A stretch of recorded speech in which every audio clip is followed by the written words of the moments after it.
Hi, welcome back to Magnum Cars. இன்னைக்கு நம்மளோட அப்டேட்ல என்ன இருக்குன்னு பாத்தீங்கன்னா ஆல்டோ 800 தான் பாக்குறோம். இந்த வண்டி பாத்தீங்கன்னா 2018 மாடல், சிங்கிள் ஓனர் கண்டிஷன் இருக்கு. வெறும் 60,000 கிலோமீட்டர் தான் ஓடி இருக்கு. 60,000 கிலோமீட்டருமே ப்ராப்பர் கம்பெனி சர்வீஸ் ரெக்கார்ட் தான் பண்ணிருக்காங்க. வண்டி சில்வர் கலர்ல சூப்பரா இருக்கு. செகண்ட் செட் டயர் போட்டாங்க, அப்போலோ போட்டிருக்காங்க. வண்டி டயர் பாத்தீங்கன்னா 95% இருக்கு. வண்டி இன்டீரியர் பாருங்க எவ்வளவு நீட்டா இருக்குன்னு. வண்டி இன்டீரியர் பாருங்க, வண்டி வாங்கின மாதிரி அப்படியே வச்சிருக்காங்க. எந்த ஒரு டென்ட் ஸ்கிராட்ச் எல்லாம் எதுவுமே இல்லை. சீட் கவரும் பாருங்க நீட்டா யூனிக்கா போட்டிருக்காங்க. வண்டி அவ்வளவு குவாலிட்டியா இருக்கு. வண்டி சுத்தி பாருங்க, எந்த ஒரு டென்ட் ஸ்கிராட்ச் இல்லை. அவ்வளவு நீட்டா வெல் மெயின்டைன்ட் வண்டி பண்ணியிருக்காங்க. இந்த வண்டி 60,000 கிலோமீட்டர் ஓடுறதுனால வண்டி இன்ஜினுமே வந்து நல்ல நீட்டா பக்கா கண்டிஷன் இருக்கு. இந்த வண்டி பத்தி மோர் டீடைல்ஸ் தேவைப்பட்டுச்சுன்னா கீழே கொடுத்துருக்க நம்பர் கான்டாக்ட் பண்ணுங்க. இந்த வண்டிக்கும் பாத்தீங்கன்னா நீங்க வெறும் 20,000 நீங்க எடுத்துட்டு வாங்க. இந்த வண்டி நீங்க வீட்டுக்கு எடுத்துட்டு போங்க. இந்த வண்டிக்கு சிபில் நீட்டா இருந்துச்சுன்னா இந்த வண்டிக்கும் வந்து பாத்தீங்கன்னா உங்களுக்கு ஃபுல் லோன் நாங்க வாங்கி கொடுத்துடலாம்.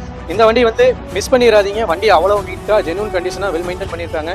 சில பேர் வந்து லோ பட்ஜெட்ல எனக்கு வண்டி வேணும் அப்படிங்கிறவங்களுக்கும் இந்த வண்டி செட் ஆகும். இந்த வண்டி எடுத்துட்டு எல்பிஜி போடுறவங்களுக்கும் இந்த வண்டி செட் ஆகும். ஆக மொத்தம் இந்த வண்டி சிட்டி யூசேஜுக்கும் சரி, அவுட்டர் யூசேஜுக்கும் சரி, ஒரு ஃபேமிலி யூசேஜுக்கும் சரி பக்காவான செட்டில் வண்டின்னு சொல்லலாம். இந்த வண்டியோட டீடைல்ஸ் வேணும், இங்க கீழே கொடுத்துருக்க நம்பர் கான்டாக்ட் பண்ணுங்க. தேங்க்யூ.